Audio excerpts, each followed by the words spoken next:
Здравствуйте, чем могу помочь? Это ограбление!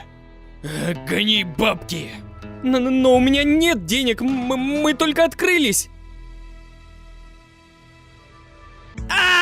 Снова в новый магаз зашел! Ладно, давай сюда свой самый годный комикс, хоть что-то с собой унесу. Ну возьми Дэдпула, нормальный комикс. Нет, я его уже читал. Ладно, давай то, что рядом. Манга, но это новый том, и ты вряд ли его поймешь. Но я его еще не прочитал! Нет! Фух, надо посмотреть, что там. И правда ничего не понятно. Это потому, что ты читаешь слева направо, а не справа налево. О, спасибо, мужик, и правда так лучше. Ты только послушай, тут оказывается... Без спойлеров! А что ты читаешь? Да так, какую-то галимую мангу.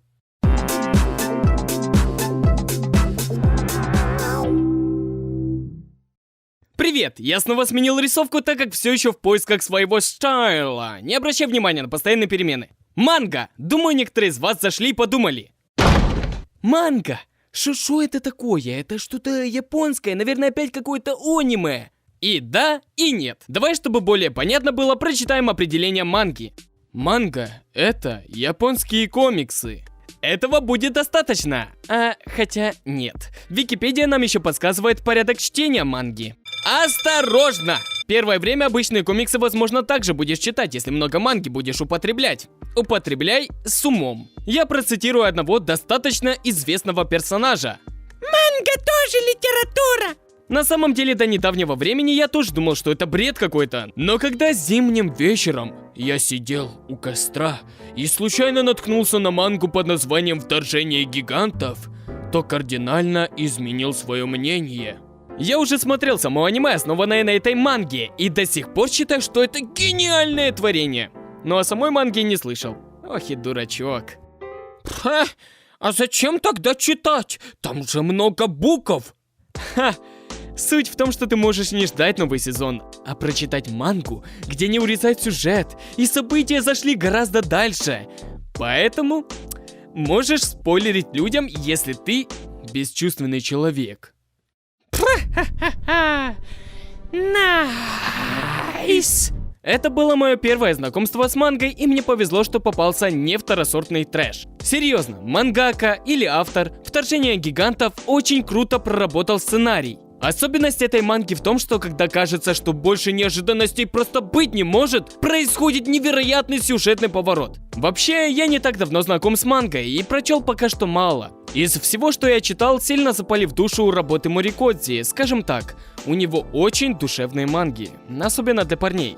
Жанр сейнэн, произведение для мужчин от 18 до 25 лет. Например, та же «Священная земля», Хулиленд, простите за мой английский. Манга о парне, который не может себя найти нигде. Весь сюжет разворачивается на душевных переживаниях и стремлениях стать лучше и не отступать от опасностей на ночных улицах. Я бы не сказал, что это обычный боевик, в ней есть какая-то изюминка. Есть еще одна классная манга, но я не знаю, как YouTube отнесется к ней. Называется «Остров самоубийц». Ты чё? Пожаловаться? Сучка. Короче, раз мы обсуждаем жизненные темы, то эту мангу рекомендую тем, кто сильно подавлен и думает о плохом. То есть это по сути тот же Хулиленд, только с еще большей психологией. И конечно же лучше не читать эту мангу людям младше 18 лет, потому что можете неправильно понять посыл. Переводчики Джасвей, я с нетерпением буду ждать ваш полный перевод этой манги. Да.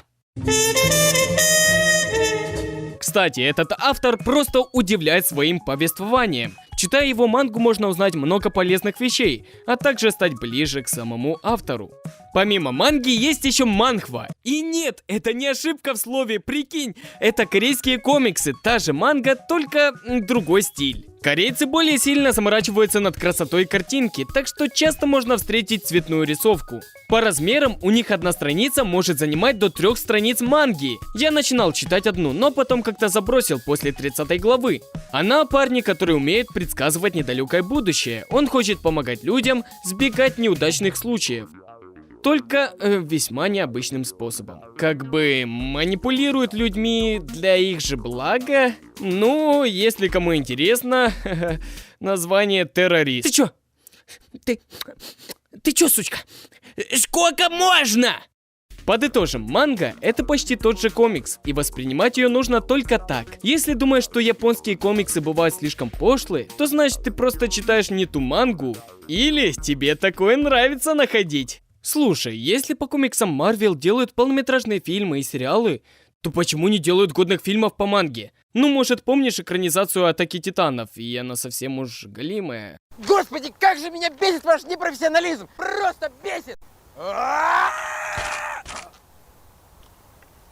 Что? А? Голливуд, я тебе подкинул идею, куда нужно смотреть. А также я, как фанат Хули-ленда, был опечален японским сериалом по манге. Манга лучше! Пишите в комментариях свои любимые манги, может поделитесь годнотой для новых читателей. Покеда!